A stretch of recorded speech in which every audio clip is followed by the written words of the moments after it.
You're listening to the Corbett Report. CorbettReport.com.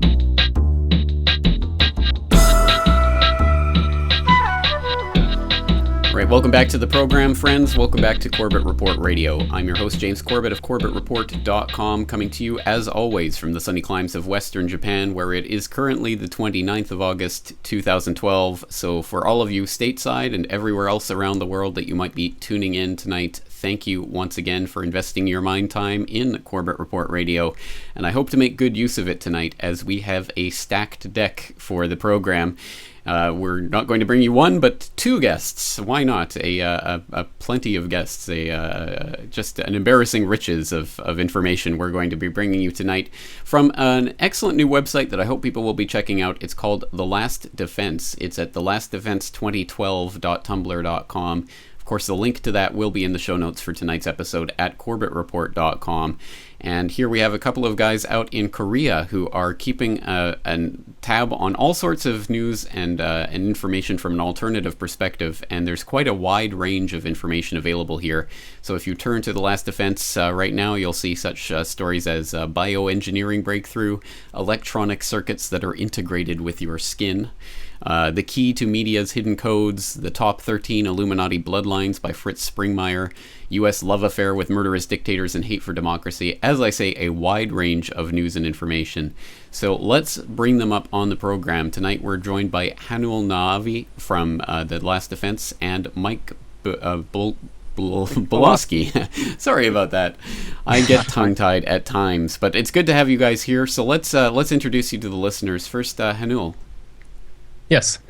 Okay. I go by Haneul Naavi, of course. That's a pseudonym. But essentially, a long time ago, I was working on a PhD here in South Korea, and they introduced me to Middle East and African politics. And through that, I first encountered a story about the Saudi Arabian ambassador that was supposedly attacked by, the Islamic Republican Guard. And there was this ridiculous story over many different websites where they were talking about how he was going through a Mexican drug cartel. When I heard about this and I realized that Saudi Arabia and Iran are basically competitors in the Middle Eastern region, I started to question more and more and more about what was going on. So I wrote this long letter and I sent it out to a few friends, and it basically detailed the issues surrounding if there is regional war within the Middle East. And after this occurred, I went ahead and didn't feel like I got enough feedback, so I wanted to start blogging as a way of kind of expressing self and as a way of getting the information out there to people who may be interested or may not be able to have access to this information otherwise. So later on, I met Michael through a mutual friend, and we both started, he had been listening to InfoWars for a long period of time, as well as doing media through through NBC. And we became friends, and we started talking about, hey, let's get together, let's do a website, let's start getting this information out there. And so we started producing articles. And then after that, we started linking the website to other articles, and then we started getting podcasts. And then after a while, we had our first guest, who was Dr. Webster Griffin Tarpley. Sorry. Griffin Tarpley, yep. And ever since then, it's been like a daily feat. We go on, we Twitter, we post things to the blog. We try to get podcasts periodically with whatever guests that we can. And as far as me... quite an eclectic mix of information there. So again, I hope people will check it out. But we're coming up against the break, so when we come back, we'll introduce you to Mike Bielawski, who is also involved here, and we'll start going into some of the information that's coming out of not only Korea, but of course around the world that is making news in the alternative media. So hang on right there. We'll be right back after this break.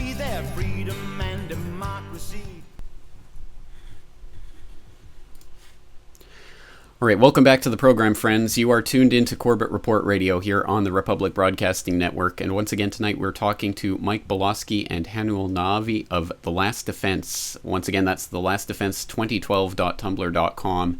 And they're also on Twitter at The Last Defense, Facebook, YouTube, you name it, they've got it. So I will put those links in the show notes once again at corbettreport.com/radio for tonight's episode.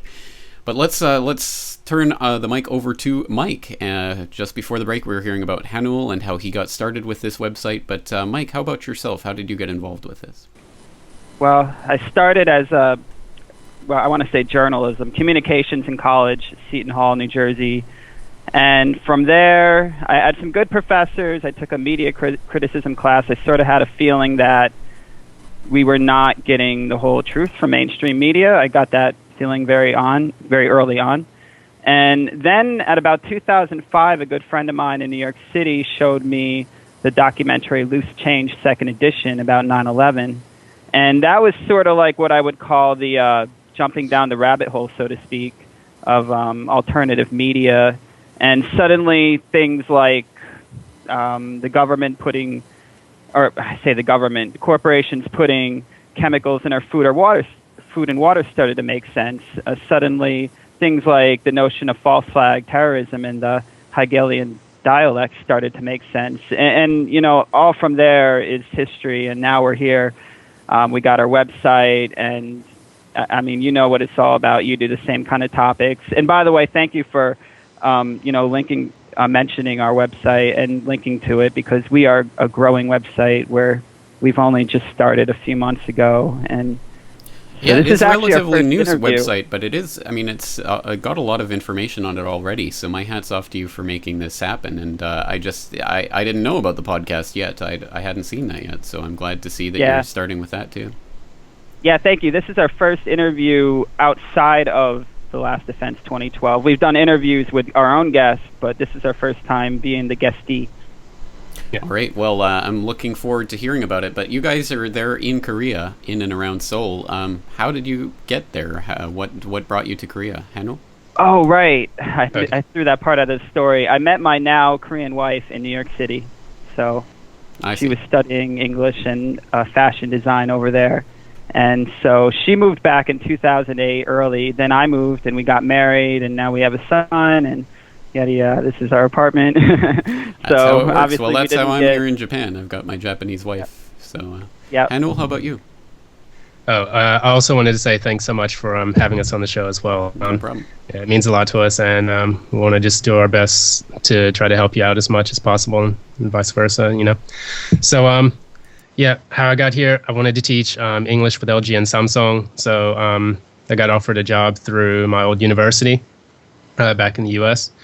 And I was actually working kind of like as a adjunct professor there. And once I got over here, I just basically took all of my belongings, sold 2/3 of them, and just packed up, moved over to South Korea, started in central South Korea, and then eventually moved to Seoul.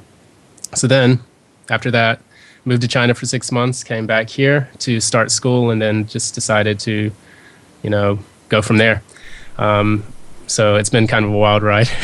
I guess so. Well, I'm glad you're both here, and I'm glad you have started this website. So let's start getting into some of the issues that are affecting, of course, not just Korea, but around the world. But one that I'd like to talk about is that something that I've been covering, at least tangentially in some of my work recently, is the Asia Pacific and some of the militarization that's going on here generally. And of course, they're in Korea, right next to North Korea and the demilitarized zone there. I'm sure you're familiar with some of the militarization that's going on, specifically when it comes to unmanned aerial vehicles, the drones that are becoming more and more common, unfortunately, for people back home stateside, as well as in other theaters of operations around the world, including Korea. And Mike, I understand you had your own personal experience of the drones there in Korea. Yeah, it was about a month ago. In fact, thanks to the wonders of Facebook, I can narrow it down to the day and hour. It was July 26th, about 10 p.m. Me and my in-laws and my wife and everybody were finishing up dinner at a restaurant not far from here.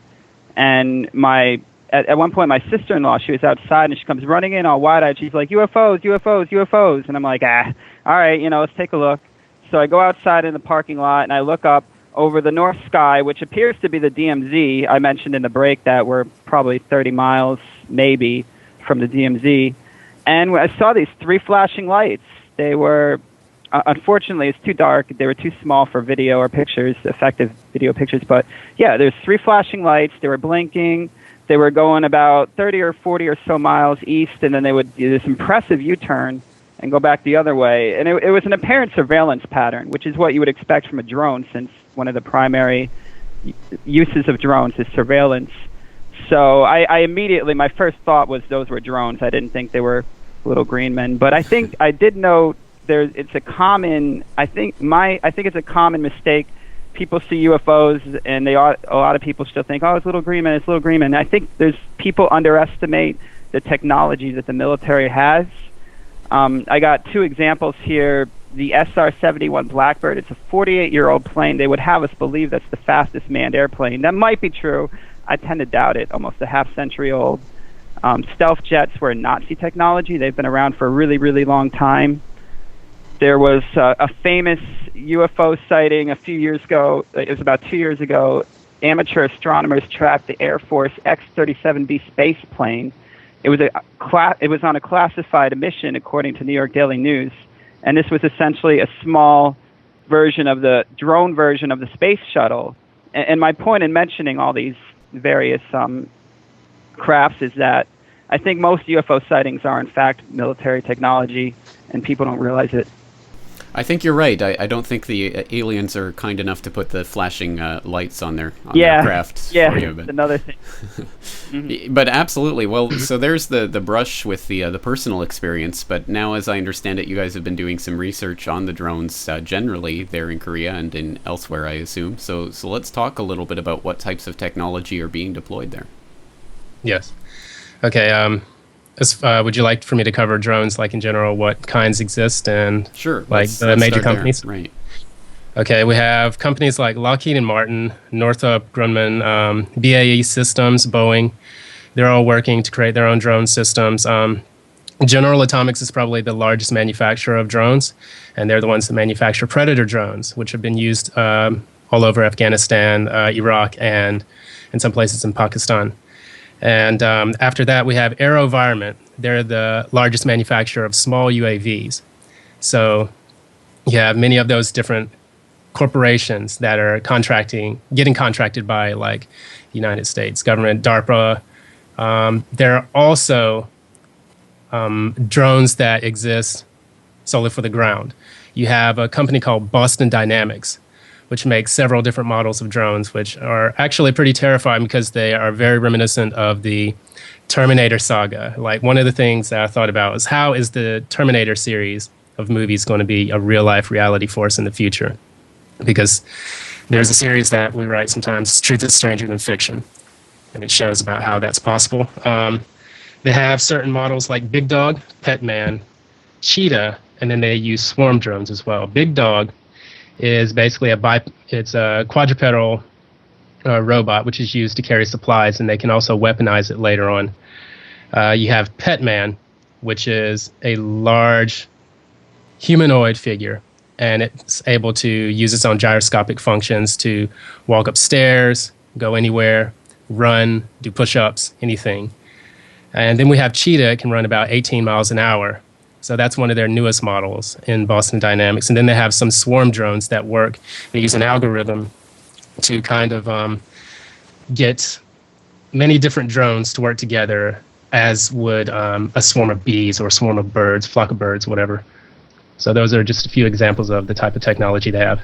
Exactly right. And for people who don't understand just how creepy this technology can be, I would point them in the direction of a video called A Swarm of Nano Quadrotors on YouTube. And if you watch that, I mean, it's just chilling to watch these drone robots flying in formation and doing these bizarre patterns and things. And just the sound they make even is quite eerie. And the only hardening thing about it is that you see comment after comment in the YouTube comment section talking about, oh, Skynet has arrived. This is Skynet. You know, everyone understands at a certain level that this is something quite creepy in a way that's difficult to put your finger on. But perhaps let's try articulating that. What is the concern with these types of drone technologies? Well, there's I also wanted to mention there is an actual Skynet. It's a British communications defense system, and it's in its 5th generation. So nice name. It's almost like they did it on purpose. But Some of the major concerns with drones that we have the issue of privacy and surveillance.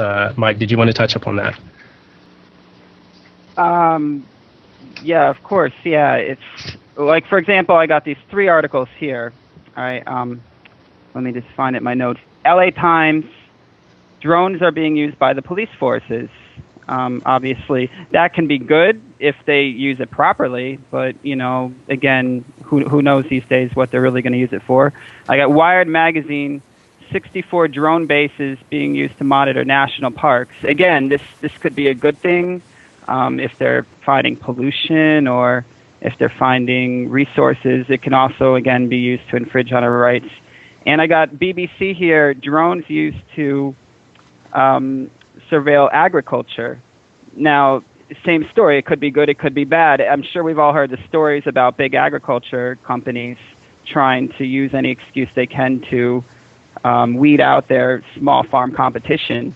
So again, it could be used in good ways or bad ways. But I just gave you 3 mainstream news articles, or 3 mainstream news sources that did stories about drones being used domestically. And again, it all depends on how they use them. So, well, that's exactly right. It's like any technology; it can be used for good or bad, and it's a question of how it's being used. But when it's implemented by the Department of Homeland Security, I'm sure we can assume there are some nefarious purposes behind it. On that note, let's take another short break. We'll be right back. Again, talking to thelastdefense2012.tumblr.com.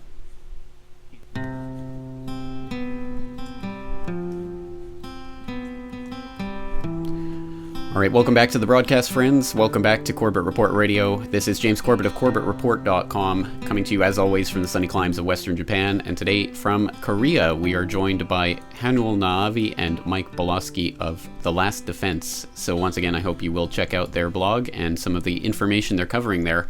Tonight we're talking about a number of things, but we're talking at the moment about drones and how they're playing into the military strategy of the United States and increasingly other countries as well, as Britain and other countries start to get in on this game. So let's continue talking about that subject. And Mike was talking about a personal experience that he had with the drones there near Seoul, Korea, just last month. And I understand you were able to narrow down what type of, or what drone it was, or where it was coming from. So let's talk about that. Yeah, I can't prove it, but as I mentioned in the previous segment, I saw 3 flashing lights over the DMZ. And so I did my research. I assumed they were drones right away. And what I found was in the Stars and Stripes newspaper, they reported 3 what they call Global Hawks. These are primarily surveillance drones. They were sent to Guam in late 2010 to the DMZ. Not to the DMZ, for the DMZ surveillance. So they launch from Guam, they go over to the DMZ, and they do their surveillance, and then they go back, and they're also used for other areas in this part of Asia. So, and I also wanted to give a little backstory to that. Please do, but before you do, I just wanted to clarify why the U.S. is using Guam. I mean, surely they have places they can stage from in Korea itself. Yeah, I think that's where this little backstory kind of explains it. What happened was the U.S. is aggressively pushing the sale of these drones to the ROK government, and this is contrary to previous reports. Now, what I just mentioned, that the U.S. is pushing the sales, that was released from U.S. diplomatic cables, according to the Asia Times. And what was previously being reported by U.S. and Korean media alike was that Korea was pushing for the sale. They wanted to purchase, and it was the U.S. that was reluctant, because they didn't want their state secrets to get out to North Korea or wherever. And I think, this is just my speculation, but I think what was going on is Korea kind of called bluff on the U.S. I think the U.S. wanted these drones to be used over North Korea regardless of if South Korea purchased them or not. And South Korea, realizing this, said, no, we're not going to buy them. The U.S. wanted 940 billion won. That's probably, I can't do the conversion off the top of my head. That's got to be over $900 billion for 4 drones. And it was too much money. So anyway, now South Korea's got the best of both worlds, because the U.S. is using them in North Korea, and South Korea didn't have to pay for them. They obviously don't have to maintain and run them. So they won out in that deal. Yeah, funny how that works, I guess. But good job if you can get it for the ROK, I suppose. Haneul, let's start talking about some of the issues surrounding this and some of the U.S. Policies about drones. Okay.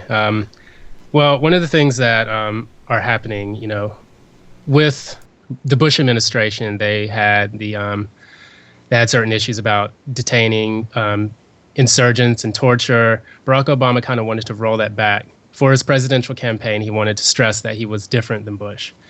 And he tried to push forth the policy that he was going to be more humane, more, caring about the soldiers, as well as not using Guantanamo Bay to detain soldiers that were captured in war. But what happened, due to congressional bickering, they decided to leave Guantanamo open. But the problems that Barack Obama runs into when he uses these drones, first off, is that he's routinized. He's basically made it a daily policy to go out and create a hit list against insurgents or people who he speculates to be insurgents without due process. Now, of course, they had the issue with Osama bin Laden. They had the issue with Bielawski. Is that correct? And he was killed by a drone strike, but he was an American citizen. So what happened is that this completely destroyed all of his due process. So what's happening in the Obama administration is, unlike the Bush administration, he is pushing more for a kill, not capture policy, which basically he can kill anyone he wants as long as they are a part of this list. It's almost like the no-fly zone list, except it's more like a mafioso-style hitman list. So those are just one of the things that we should touch upon. Also, one of the bigger issues is that Iran recently hacked one of the drones and was able to bring it down. And this happened somewhere in the North Khorasan province of Iran. And so the Iranian ambassador to the UN, he told the United Nations that he wanted to almost bring the United States to court so that they could try them for using these drones to violate their airspace and their sovereignty. So after bringing down their drone, it was hacked by the Iranian Republican Guard. And then Barack Obama politely asks for it back. He's like, can we have our drone back? That would be very nice. And Iran says, okay, sure. And then they send them a 1/24th model of the plane. That's a bit cheeky, but I understand where it's coming from. But yes, and now they're shopping that technology out to China and Russia, from what reports say. So it is reminiscent of during the height of the Cold War and the U-2 that was shot down with Gary Powers, and there's been a lot of behind the scenes talk about how that was staged as well. So this might in fact be part of a staged operation. And interestingly enough, they had to even admit the fact that they were using these drones over Iran, which is something that they had not admitted to that point. They were saying, it was a routine reconnaissance flight over Afghanistan, and somehow Iran managed to get it. But of course it was over Iran, so that brings up all sorts of international issues. But let's leave it there. Let's come back talking about, once again, drones and all sorts of other things that are being covered at The Last Defense right after these messages. I'm sick of this damn noise, the paranoid android poised at the edge of the precipice. Sanity is gradually becoming my nemesis. All right, friends, we're back here on Corbett Report Radio once again for this Tuesday night edition of the broadcast, and we are talking to two men in Korea who are running a blog called The Last Defense. I hope you will check it out, and it's, as I say, got a lot of information on a wide variety of subjects. Tonight we're talking about the drone situation, and as it's developing, we've talked about some of the issues surrounding the use of these drones, and even the recent bringing down of a drone in Iran that was supposedly conducting routine surveillance, but Iran was able to hack into it and bring it down, which brings up one of the things that I've covered on this subject in the past, which is my fear that this can be used for the next false flag attack, because it does bring in a lot of the different memes that we've seen being used recently with the cybersecurity. It also brings in the idea of the drones being used to set off some sort of confrontation with Iran or with another country, who knows. And unfortunately, that only plays into the hands of the people who are trying to set up some sort of confrontation. So it is something we definitely definitely have to keep our eye on. But there are many other issues to consider here too. So Mike, Haneul, wherever you guys want to pick up the conversation here. I'll make a comment about the collateral damage issue. I have here the Pakistan's Dawn newspaper reports that the Pakistani government claims that there's 140 civilians killed for every one, quote, alleged terrorist. Now, given exaggeration, or maybe that's not exaggerated, who knows? We don't know what the criteria is that they determine a terrorist and a civilian.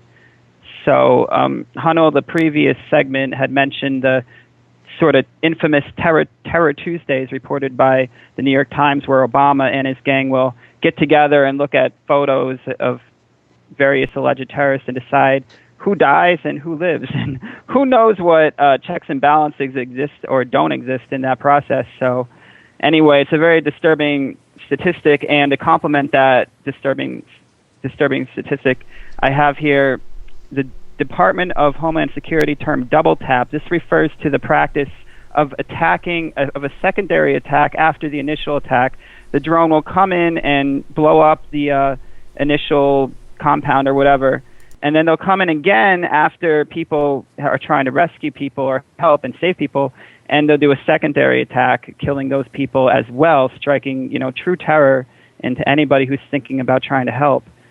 So and this was reported by the Bureau of Investigative Journalism. Absolutely, and it's a reprehensible policy, and I would suggest people check out Gareth Porter was recently on the Boiling Frogs podcast at boilingfrogspost.com, and he was talking about the White House's assertion that civilian deaths due to these targeted strikes, these drone strikes, are few to zero, and they get away with saying that because they have arbitrarily defined any male of combat age, I guess 18 or older, that are caught in these crosshairs are arbitrarily defined as militants, which is just a phrase they use that can mean anything. And in this case, it just means they were unlucky enough to be killed by a drone strike and happen to be of combat age.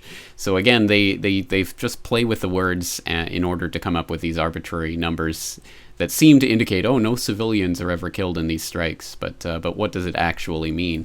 So there's definitely some disturbing issues there. Haneul, anything else that you want to bring to this? Okay, I wanted to take a look at this document by the Fellowship of Reconciliation. It was mentioned. It was entitled "Convenient Killing, Armed Drones, and the PlayStation Mentality." One major detriment, rather, to using drones is that there's a disconnect between the actual insurgent and the security force going after them. So you have a guy who's pretty much locked in a cockpit, very much like any video game system you would play in an arcade, and they're going after an insurgent. So since there is a disconnect, there is no real attention to whether or not this is a real insurgent, and then there's no attention to whether or not you are going to harm people within the vicinity of this insurgent. So when you do these targeted attacks and killing, these people that they're going after, the U.S. government especially, and Britain, they are going after people and they're destroying lives, they're destroying families, and there's really not much of a conscience about it. It destroys the conscience of the soldier who's actually piloting these aircraft. There was one specific mention in here. It was a case study about the Awal family, and in there they say, on January 5th, around noon, an Israeli Defense Force drone launched a missile at members of the Alal family, who were on the roof of their home. The missile killed a young boy, Munmo Awal. He was 10 years old, and he injured his brother and sister. And their mother told them this specific incident. We were sitting on the roof. It was cool and there was good weather. After 5 minutes, I told my son I will sit in the sun, and I went to the other end of the roof and sat down. Suddenly, there was a powerful explosion. The roof was covered in white dust and smoke. I saw him on his bicycle. His legs were crushed. His chest had tiny holes in it, and blood was pouring from them. I carried him crying. I ran to the stairway. He was breathing his last breath. I talked to him, saying, "It's all right, my dear." So this is the mother's account of what happens, and then the soldier has his own disconnect from that. He doesn't realize that this is why countries are becoming angry at the United States. And in fact, what it's doing is it's breeding more mistrust between the countries that America is supposedly trying to save and what their actual intention is, which is basically a hard policy against Iran to curb regional influence. It's one of the major things they're trying to do within the region. It's telling all the other countries, please comply with us. We're going to use these drones. It creates an environment of fear for everyone's daily lives. That's pretty much it. It is a disconnect that happens, obviously, between the people who are pulling the trigger, which is really more like a keyboard joystick type of operation, than the people who are actually experiencing this on the ground. So I think we can understand that that the drones are being deployed in ways that are counterproductive for any type of military strategy. They're being deployed in ways that are killing people needlessly. They're being deployed in ways that are violating people's rights when they're employed for reconnaissance within the United States, for example, on the U.S.'s own citizens. There's so many downsides to this, but let's take the devil's advocate argument. People are going to argue that it is just a technology and it can be used for good or bad, and there's no way to stop the technological process. I mean, no one's going to stop working on drones or trying to develop these technologies. So what is it that we are actually arguing for here? Is there something we can posit positively to counteract what we're arguing against here? Well, the positive is that it keeps U.S. soldiers from actually going in and fighting and giving up their lives. And the purpose behind drones is to reduce or to limit the amount of liabilities that there are within a war conflict or within a major skirmish. So the drones are useful in that sense for the United States. But I think diplomatically, it sends a message that we can bully any country and we don't have to put our people's lives at risk because we have this wonderful technology. And the problem with that is that it's a temporary technology that other countries are developing at this moment. Pakistan has decided to develop its first drone. Also, China has started reverse engineering theirs. Iran has confiscated one of the drones from the United States after it hacked it.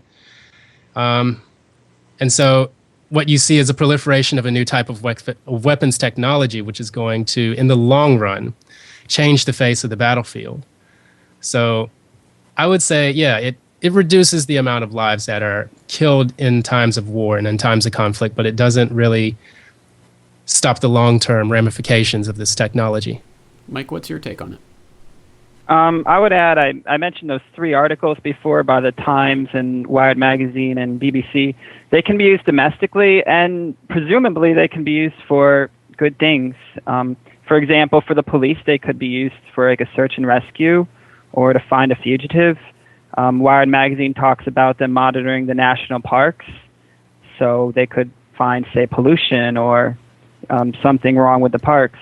And again, BBC talked about them being used for agriculture.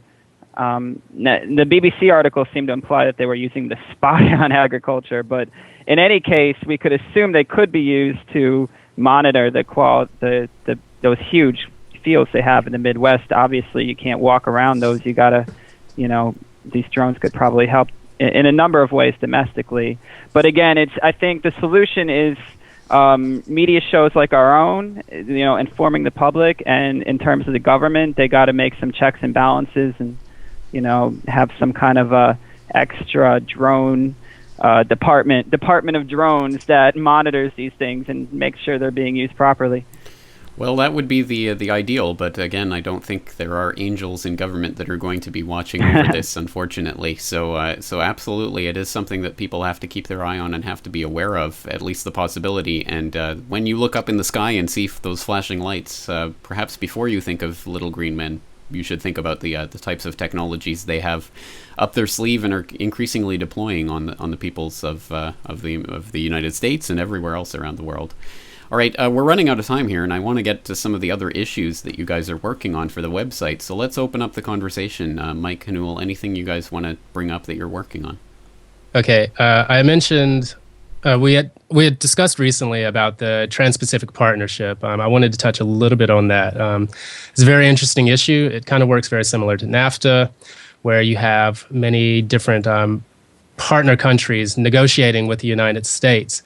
And in the Asia-Pacific region, what this is going to do is to try to curtail the economic might of China. So it is rising as the number 2. It is the number 2 power in the world now. It is slowly becoming the number 1 power, as they have $3 billion in gold reserves. So the United States is trying to work with smaller allies. And the 9 countries that are involved in this are, let's see, New Zealand, Australia, Brunei, Chile, Malaysia, Peru, Singapore, and Vietnam. And Canada and Mexico just recently signed on. Yeah, and Japan is in the works as well. So this is going to be a very unprecedented event. What this does, the problem with the TPP is that it starts to create what is known as corporate law, what I would like to define as corporate law, rather than national sovereign law. It bypasses all of the different domestic laws for trade. And what it does is it puts a stifling strain on copyright policies. So we're having a lot of different issues with SOPA, PIPA, ACTA, that failed in Congress and in Senate and to be passed in other areas in Parliament and other countries. But now we have this particular partnership, which is going to start to try to surmount that or to bypass that. So what did you think of this?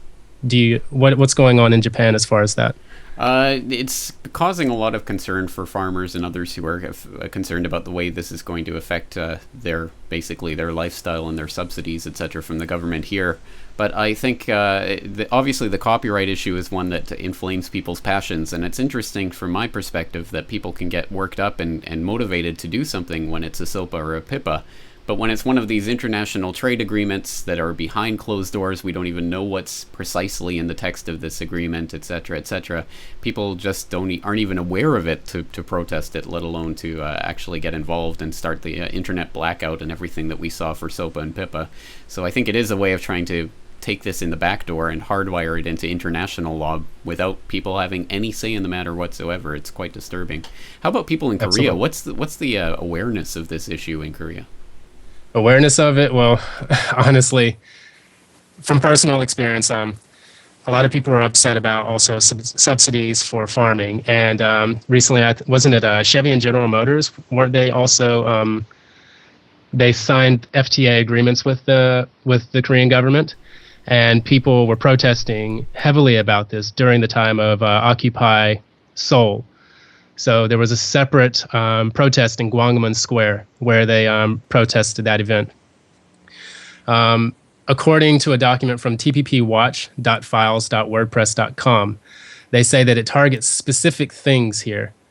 Strong restrictions on foreign investments, tobacco control laws, restrictions on sale and manufacture of GMO and labeling of GM foods, which is a huge issue because many times in Japan and in Korea, we have GMOs that could possibly be linked to the high autism rates.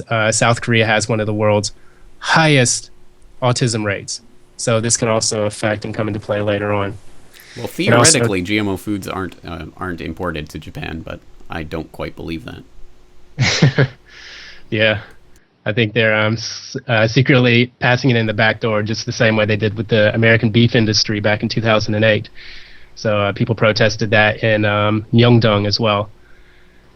And they also talk about the ability to reverse privatizations in the future, strong regulations for mining, what they call parallel importing, especially for music and computer programs, intellectual property protection and digital media, and money flows in and out of the country. So when you have countries like Japan and you have countries like South Korea, people are very upset that it could privatize more and more national companies.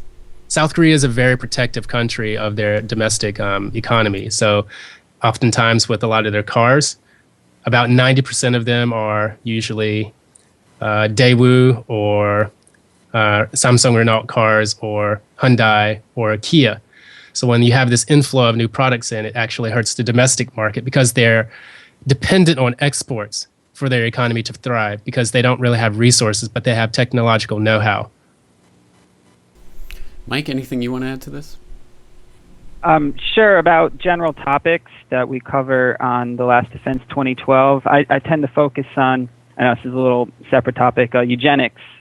The idea that the people who run our government and various industries do control what goes into our food and our water, and if you want to get a little bit more farther out there, what goes up in the sky I'm sure you've heard about the contrails and the chemicals mixed with the jet fuel.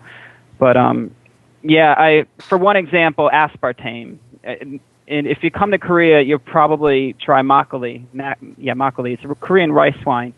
And my God, the poor Koreans, they drink this stuff all the time. And that's fine. There's nothing wrong with drinking a lot here and there. But the store brands of makgeolli have aspartame in it. And it's very ironic because this drink is advertised as a health food. And frankly, it is healthy if you get it homemade and non-pasteurized, or sterilized, I should say.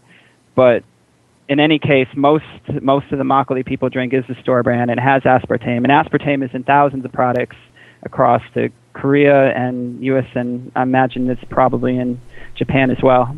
Unfortunately so, and I always have to keep an eye out for that because it is in so many different products. And they recently tried to change their name again so that people wouldn't know what it is, but I can't remember what ridiculous name they came up with. They're constantly doing things like that, and obviously they wouldn't have to do that if it was the wonderful, healthy, perfectly safe product that they like to advertise it as. But we all know that it got approved with Donald Rumsfeld sitting on the board of Searle and fudging the numbers from the tests and everything. So unfortunately, exactly right, the eugenics-obsessed elite truly believe themselves to be better than the rest of us, and their genes deserve to be passed on while ours deserve to be weeded out of the gene pool. It is definitely something to keep your eye on, so I'm glad that you are covering that very important issue. Well, let's take another short break. We'll be back to wrap things up, once again talking to Haneul Na'avi and Mike Bielawski of The Last Defense. Once again, the link will be on the show notes for tonight's episode, corbettreport.com/radio. We'll be back right after this.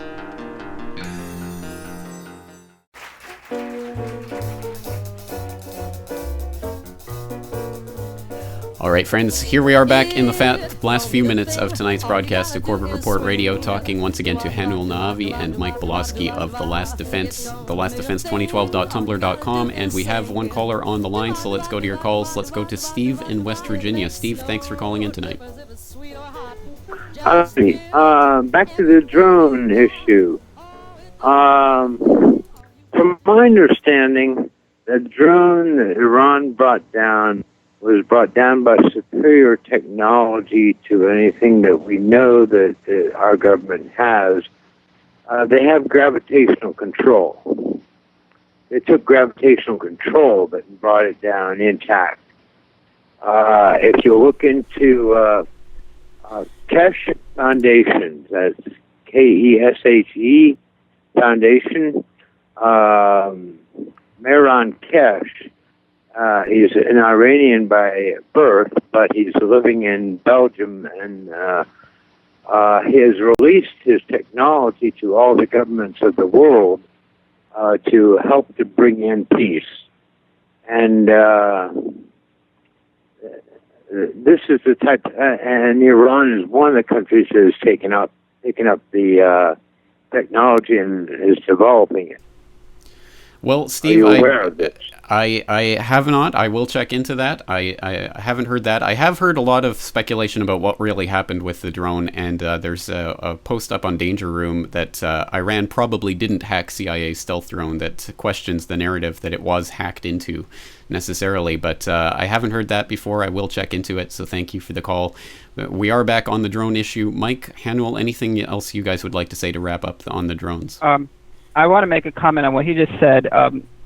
Venezuela recently made a drone, and they did it with Russia, China, and Iran together. So when we say Venezuela did this or Iran did that, it's really a group effort over there.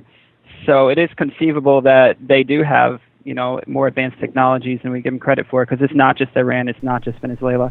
And one more thing, I just want to make a comment here, like a general observation. We have the NSA who spies on our emails and our phone calls. We have GPS and RFID technology being used to monitor our location. Essentially, the government or establishment, they know who we are, where we are, and now they're going to have 30,000 drones according to the Federal Aviation Administration. So it's sort of like, it's sort of disturbing. It's kind of like a checkmate situation if you think about it. If they get these things in the air, they know who we are, where we are. I mean, what do you guys think about that? It's very disturbing for me. I think it's incredibly disturbing. Oh, he's still on Go the call? ahead, Haneul.